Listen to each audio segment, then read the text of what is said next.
지난주 10장 안에서 노아의 세 아들에 대한 그 이후의 후손들에 대한 족보를 함께 이제 소개하고 나눴었습니다.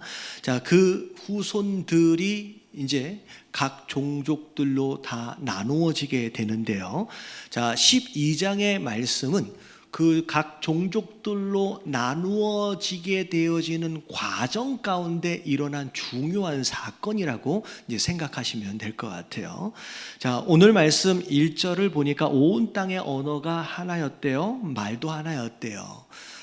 같은 언어로 모든 민족이 통용이 되었다는 거죠. 참 좋겠죠.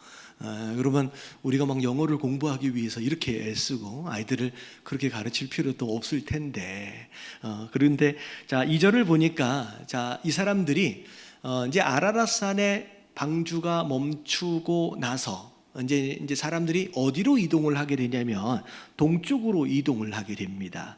자, 그리고 나서 시날 평지를 만나게 됐는데, 여러분 이 시날 평지는 어디라고 생각하시면 되냐면 그 티그리스 강하고 유프라테스 강하고가 만나는 그 중간이에요. 그러니까 강 두 개가 만나는 지점이니까 얼마나 비옥하고 기름지겠습니까? 그 좋은 땅을 만나서 거기에 사람들이 언어도 같고 하니까 다 모여 산 거예요.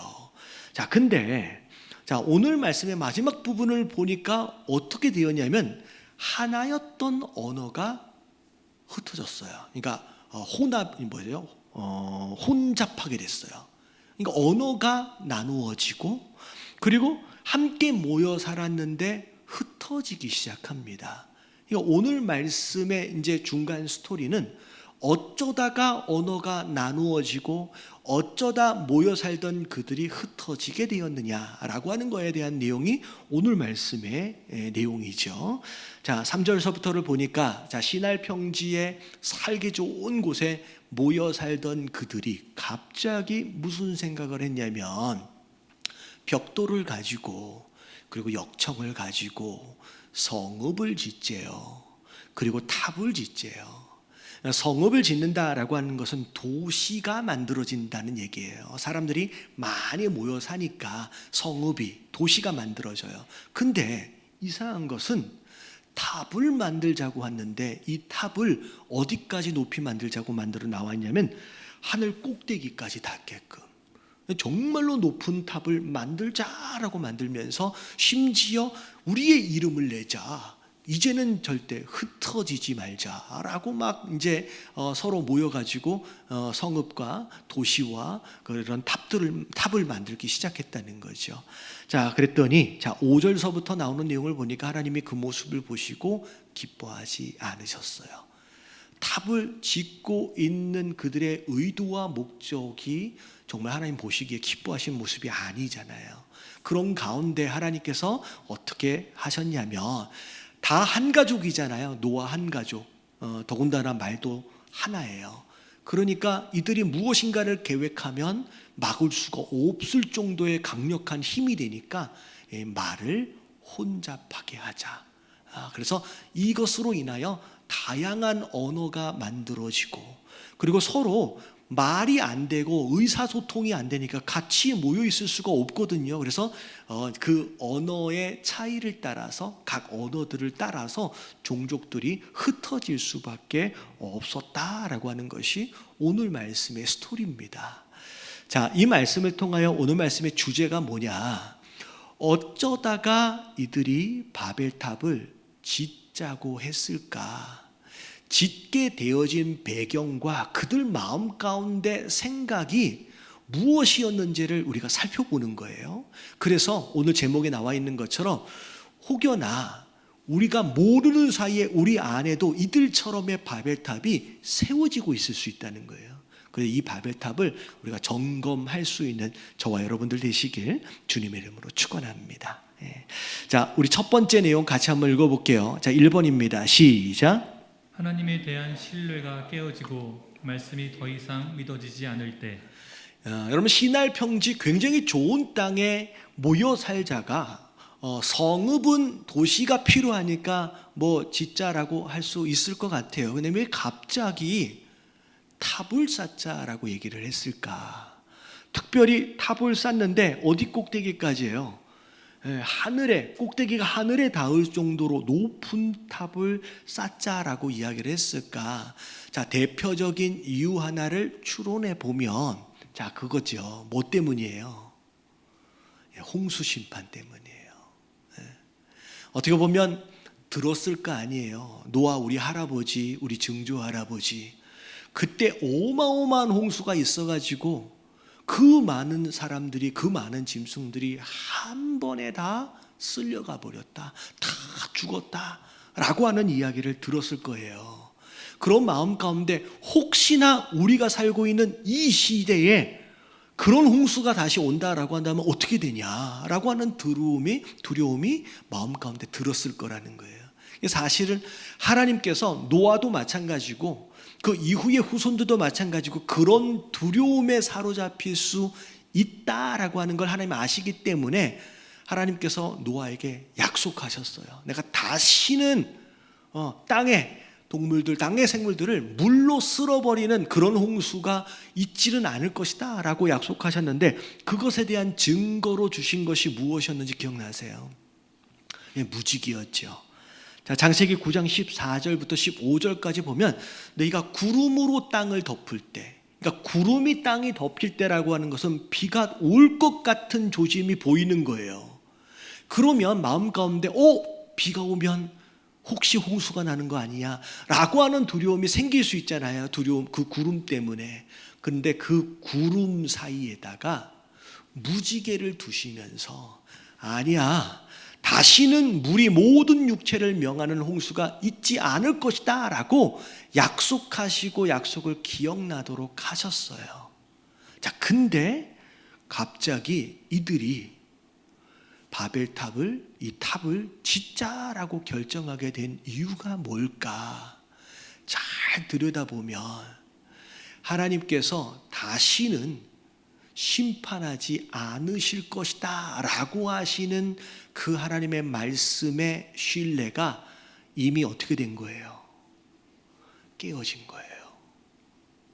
어떻게 보면 말씀에 대한 신뢰가 깨어짐과 더불어 어쩌면 하나님께서 우리를 그렇게 또 심판하시고 또 쓸어버리실 수도 있다라고 하는 하나님과의 관계 안에서의 신뢰도 무너지게 되는 거예요.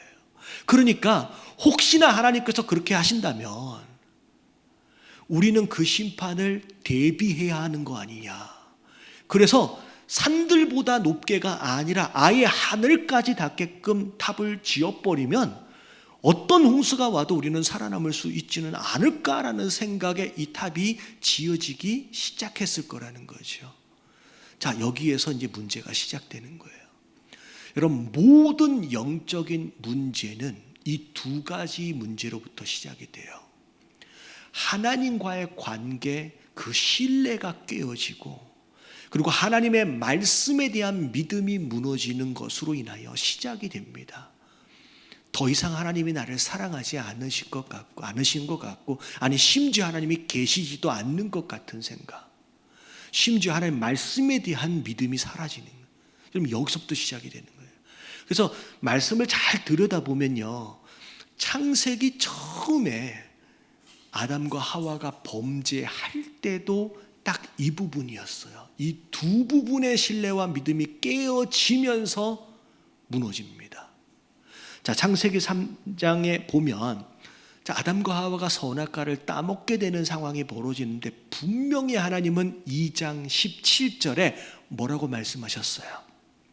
동산 중앙에 있는 그 선악을 알게 하는 나무의 열매는 뭐 하지 말래요? 먹지 말래요. 뭐라고 말씀하시냐면 네가 먹는 날에는 반드시 죽을 것이다 라고 하나님 말씀하셨는데 뱀이 하와를 유혹합니다. 뭐라고 유혹하냐면 동산 전체 모든 나무의 실과를 먹지 말라 하더냐 라고 물었는데, 이게 사실은 살짝 꼬아서 이제 질문을 한 거예요. 그랬는데 하와가 뱀한테 대답하는 내용을 잘 들여다보면 이 두 가지 믿음이 깨진 게 보여요. 자, 3장 3절 말씀 같이 한번 읽어볼게요. 다 같이 시작. 동산 중앙에 있는 나무의 열매는 하나님의 말씀에 너희는 먹지도 말고 만지지도 말라. 자, 여기까지요. 하나님 분명히 먹지만 말라고 그랬는데 하와가 뭘 또 붙였어요? 만지지도 말라고요. 여러분, 이 뉘앙스를 잘 들여다보면 하와가 하나님에 대하여 어떤 마음을 가지고 있어요? 불편한 마음을 가지고 있어요. 불만이 있는 거예요. 왜 저걸 못 따먹게 했을까? 그래서 마치 이상한 고집불통 하나님처럼 아니 만지지도 말라 그랬어 라고 하는 식의 불만을 싹 사단에게 내비칩니다. 그리고 그 다음 말씀 보면, 그 다음 답변을 보면 너희가 뭐 할까 한대요. 반드시 죽는다라고 하나님 말씀하셨는데 너희가 죽을까 하노라. 죽을지도 몰라 라고 말씀이 바뀌어 있어요. 그러니까 정령 죽는다라고 하는 하나님 말씀이 변경이 돼서 죽을지도 모른대 라고 이야기가 되는 거예요. 여러분, 간단한 답변이지만 이 안에 하나님이 아담과 하와를 정말로 사랑하시는지에 대한 신뢰가 싹 무너져 있어요. 그걸 사단에게 보여준 거예요. 확실한 말씀이 있는데 이 말씀을 이미 애매하게 꼬아놨어요. 죽을지도 몰라. 자, 이 두 가지 신뢰와 믿음이 깨진 것을 사단에게 내비치는 순간 사단이 딱 틈을 노리는 거예요. 뭐라 그래요? 그 다음에 자, 4절과 5절 말씀 4절만 읽어볼게요. 시작. 뱀이 여자에게 이르되 너희가 결코 죽지 아니하리라. 반드시 죽는다고 했어 라고 담대하게 확실하게 얘기했다라고 한다면 이 말이 나올 수가 없죠. 죽을지도 모른대 라고 어렴풋이 이야기를 하니까 뭐라 그래요? 아니야, 너 틀렸어. 너희는 결코 죽지 않아. 하나님이 거짓말한 거야 라고 이야기가 되어지는 거예요. 심지어 5절 말씀 볼게요. 다 같이 시작. 너희가 그것을 먹는 날에는 너희 눈이 밝아져 하나님과 같이 되어 선악을 알 줄 하나님이 아심이니라. 하나님에 대한 이 약간의 불만과 서운함 사이로 비집고 들어가는 거예요. 야, 너 왜 하나님이 그거 못 따먹겠는지 알아? 그거 따먹으면 눈 밝아져서 하나님처럼 될까 봐서 하나님이 못 따먹게 한 거야 라고 하나님에 대한 불만 사이를 비집고 들어가면서 그 사이를 이간질을 시작합니다. 자, 이게 오늘 말씀 되게 중요해요. 바벨탑이 어쩌다 지어지게 되었느냐의 첫 단계, 첫 시작 포인트는 하나님에 대한 신뢰가 깨져요. 어떤 이유에서 어떤 상황 가운데서 나를 사랑하시는 거 맞나? 심지어 계시는 게 맞나? 라고 하는 그 상황, 그 사이에서의 신뢰를 무너뜨리기 시작해요. 그리고 그 안에서 하나님 말씀에 대한 믿음이 무너지기 시작하니까 그게 사단이 유혹하고 시험할 만한 빌미가 되어지고 그 틈이 되어지는 거예요. 거기서부터 무너지는 거예요. 여러분, 삶 가운데 여러분 그럴 때가 있어요. 내 삶 가운데 고난이 있고 내가 원하는 대로 내가 생각한 대로 뭐가 잘 안 되어진다 싶어지면 하나님 왜 이러십니까? 서부터 시작해가지고 불만과 원망과 서운함이 시작되고요. 그리고 이 말씀에 대한 신뢰가 점점점 무너지기 시작합니다. 여러분, 이럴 때 조심해야 돼요. 그래서 여러분, 사단은요 어떻게 해서든 우리를 잡아뜨리려고 넘어뜨리려고 틈을 보고 있는 자잖아요. 그래서 하나님께서는 그 틈을 보여주지 말도록 어떻게 무장하라고 말씀하시는데 에베소서 6장 11절에 뭐라고 말씀하시느냐 같이 읽어볼게요. 다 같이 시작. 마귀의 관계를 능히 대적하기 위하여 하나님의 전신갑주를 입으라. 네가 넘어지지 않으려면 이 영적 전쟁에서 이기려면 벌거벗은 채로 방치해 있으면 안 된다는 거예요. 전신갑주, 갑옷을 입고 여러분 무장해야 된대요. 근데 이 전신갑주 중에 제일 먼저 나오는 무장이 뭐냐면 14절에 그런즉 서서 진리로 너희 허리띠를 띠래요. 여러분, 진리가 뭐예요? 여러분, 하나님의 말씀이에요. 여러분, 그 무엇보다도 우리의 영적인 전쟁 가운데서 틈을 두지 않기 위해서, 무장하기 위해서 여러분 가장 먼저 우리가 해야 할 게 뭐냐면 말씀으로 무장해야 돼요. 여러분 말씀으로 무장되지 않으면 그 다음부터 도미노처럼 무너지기 시작한다는 거예요. 여러분 우리가 나이를 먹어가면서 어른이 되어져 가면서 여러분 말씀을 말씀대로 믿지 않는 경향들이 더 많아집니다. 사실 우리 주일학교 아이들을 이야기를 들어보고 보면 오히려 아이들이 말씀을 더 확실하게 믿어요. 예를 들면 일부 때는 에밀리가 있었는데 에밀리 이야기를 잠깐 하면 에밀리가 한 5, 6살 때였을 것 같아요. 미국에 있을 텐데 갑자기 방 안에 있는데 제가 이제 거실에 있는데 갑자기 통곡을 하면서 우는 거예요. 그래서 어디가 다쳤는 줄 알고 어디 다쳤냐고 급하게 방에 들어갔더니 다친 건 아닌데 뭘 하나를 주워 들고서 보면서 막 울고 있는 거예요. 눈물을 뚝뚝 흘리면서. 보니까 이게 이제 생일 선물로 뭘 줬었냐면 그 여자아이들 이렇게 일기장 같은 건데 요게 배터리가 들어가면서 이렇게 뭘 번호를 누르고 이게 열쇠를 열면 짤깍하면서 열려요. 그런 장난감이 있는데 이게 안 열리는 거야. 근데 안 열려서 운 게 아니라 뭐 때문에 울었냐면 교회에서 문제가 생기고 어려움이 생기면 뭐 하라고 배웠어요? 기도하라고 배웠거든요. 그래서 이게 안 열리니까 왜 안 열리지? 라고 자기 딴에는 어려운 일이 생긴 거예요. 이제 문제가 생긴 거예요. 그래서 이걸 위해서 자기가 혼자 열어달라고 기도를 했는데 기도를 하고 나서 이게 열렸느냐면 안 열린 거예요. 그래서 너무 속상해서 우는 거예요 지금. 그래서 제가 보니까 배터리가 다 됐어. 그래가지고 안 열린 거예요. 그래서 제가 배터리를 딱 갈아줬더니 탁 열리잖아요. 그래서 제가 얘기를 해줬어요. 자, 아빠가 배터리를 갈아줘서 열린 것이기도 하지만 네가 기도해서 하나님이 응답으로 아빠를 보내주신 거다라고 이야기를 해주면서 어떻게 보면 살다 보니 어른이 되어지다 보니 내 마음대로 안 되는 일들을 많이 경험하다 보니 말씀에 대한 신뢰가 오히려 아이들보다 덜할 때가 더 많더라는 모습을 우리가 생각할 수 있다는 거죠. 여러분 아이처럼의 모습, 어린 아이와 같이 아니하면 천국에 갈 수 없다라는 것은 이 아이들이 죄가 없이 순수하다는 얘기가 아니에요. 이 아이 때만 해도 들으면 그런 줄 알고 기도했고 그런 줄 알고 순종했는데 어느덧 세상 때가 너무 많이 묻어가지고 이제는 기도도 잘 안 하려고 그러고 순종도 잘 안 하려고 하는 우리의 모습들이 없는지 여러분 스스로 점검하시는 가운데 여러분 이 두 가지 신뢰, 하나님이 나를 정말로 사랑하시고 말씀은 반드시 이루어진다라고 하는 것에 대한 믿음, 여러분 끝까지 붙들고 흔들리지 말고 그렇게 살아가시는 저와 여러분들 되시길 주님의 이름으로 축원합니다. 그래서 사실은 바벨탑이 그것부터 이제 시작이 된 거예요. 아니 하나님이 홍수를 확 허락하시면 그냥 우리 다 죽는 거 아니야? 대비해야 되는 거 아니야? 거기서부터 이제 시작이 된 거예요. 자, 그 다음에 두 번째 2번 같이 한번 읽어볼게요. 시작. 내 능력과 노력으로 무엇이든 할 수 있다는 교만에 빠질 때.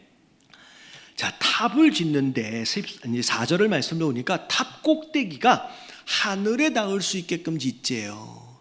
여러분 하늘에 닿을 수 있는 탑이라고 하는 것은 여러분 전에는 상상도 할 수 없었던 생각이에요. 자, 왜냐하면 그 당시 아주 고대입니다. 이 바벨탑이 세워질 그 당시는 아주 고대예요. 그래서 그 전만 해도요 주로 어디 살았냐면 알잖아요. 동굴에 이렇게 그림들 그리고 동굴에 살았을 때가 있었고요.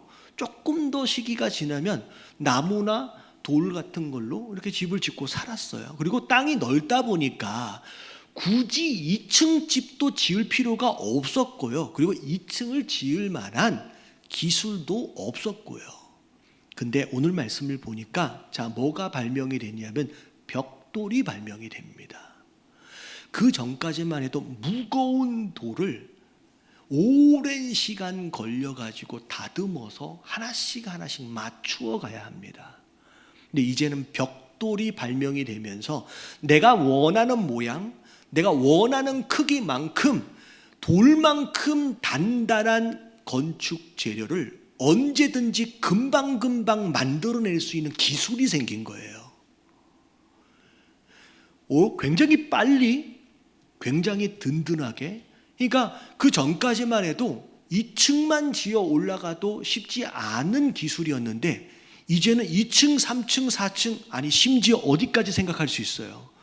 이 정도 기술이면 하늘 끝까지도 올릴 수 있는 능력이 생겼다라고 생각을 한 거예요. 더군다나 역청은 방주가 만들어질 때 사용했던 거예요. 무엇을 위해서? 밖에 있는 물이 들어오지 않게끔 방수를 위해서 사용했던 것인데, 자, 이 역청이 건축 재료로 사용이 되면서 진흙보다 더 강력한 접착력과 더 빨리 마르고요. 그리고 아무리 홍수가 있어도 밖에서 안이 물이 들어오지 못하도록 방수 효과가 생긴 거예요. 다시 말하면 건축 기술, 소위 말하는 과학 기술, 인간 스스로의 노력, 인간 스스로의 능력이 생긴 것으로 인하여 이제는 무엇이든지 어떤 문제든지 해결할 수 있다라는 자신감이 생기고요. 심지어 이 정도 실력이고 이 정도 기술이면 하나님의 심판까지도 내가 막을 수 있다라는 착각에 빠지는 거예요. 여러분, 이게 바벨탑이에요. 여러분, 우리가 조심해야 돼요. 언제 조심해야 되냐면 내가 원한 대로, 내가 생각한 대로 잘 되어 가고 있을 때를 조심해야 돼요. 그때가 되면 어느 때는 사실은 하나님 없으면 못 삽니다 라고 살았을 때가 있었는데, 어느덧 내가 원하는 대로의 실력이 생기고 내가 원하는 대로 삶이 되어지면요, 이젠 하나님이 필요 없는 것처럼의 삶이 되어져 가요. 더 이상 예배하지 않고요, 더 이상 기도하지 않고요, 그리고 하나님 없이 그렇게 살아가게 되는데, 여러분, 이게 여기 머무르지 않습니다. 하나님 없이 살아가는 자기 인생을 정당화하기 위해서 하나님을 제거하는 것에까지 이르게 돼요. 여러분, 이게 오늘날 우리가 보고 있는 진화론이에요. 과학이 엄청나게 발전을 했어요. 어마한 기술들이 만들어지기 시작합니다. 심지어 생명까지도 손을 댈 수 있을 정도의 기술이 생기다 보니 과거 100년 전만 해도 다 죽었을 수밖에 없는 그런 병인데 이젠 고치잖아요. 과거에는 7, 80 살면 장수했다 했는데 이젠 100년을 바라보고 있는 상황이 되다 보니 뭐든지 할 수 있는 자신감이 생기고 그게 착각이 되는 거예요. 그래서 내가 생명까지도 만들 수 있을 것처럼. 여러분, 그게 사실 진화론. 여러분, 맨 처음에 다윈이 진화론을 얘기할 때는 가설이었어요. 아직 증명되지 않은, 혹시나 이럴 수도 있지 않을까? 근데 그 가설이 조금 나왔을 때 하나님을 마음에 두기 싫어하는 많은 과학자들이 좋은 먹잇감으로 잡은 거예요. 이것만 증명이 되면 하나님 없다라고 마음껏 주장할 수 있는 아주 좋은 먹잇감이 생긴 거예요. 그래서 그걸 증명하기 위해서 과학이 지금까지 달려오고 있는 거예요. 심지어 진화론을 증명하기 위해서 온갖 거짓말과 잘못된, 어떻게 보면 조작들을 가지고 진화론이 마치 맞는 것처럼 막 주장하고 있습니다. 심지어 제가 한 가지만 소개를 해드리면, 그 프랜시스 클릭이라고 하는 과학자가 과학자들한테 이런 조언을 했대요. 한번 읽어볼게요. 이건 하나님 말씀 아니에요. 그냥 같이 읽어보는 겁니다. 시작. 생물학자들은 그들이 보고 있는 것들이 설계된 것이 아니라 진화한 것이라는 마음을 가지고 꾸준히 지켜보아야 한다. 무슨 내용인지 아시겠어요? 생물학자들이 생물을 아무리 들여다보고 보면 진화의 흔적이 아니라 이거는 누군가에 의하여 설계되지 않으면 불가능할 수밖에 없다라는 것을 보면 볼수록 깨달을 수밖에 없다는 거예요. 과학자들 사이에서도. 근데 이 과학자 클릭이라고 하는 과학자는 뭐라고 얘기해요? 거기에 넘어가지 말래요. 이건 설계된 것밖에 설명이 안 되는데 라고 하는 마음이 들어올 때 거기에 유혹되지 말래요. 그러면서 뭐라 그래요? 진화한 것이라고 하는 마음, 이건 믿음이에요. 이건 반드시 진화된 거다라고 하는 믿음이 흔들리지 않도록 그런 마음을 가지고 꾸준히 지켜보아야 한다라고 그들끼리 자기 체면에 빠져 있는 거예요. 지금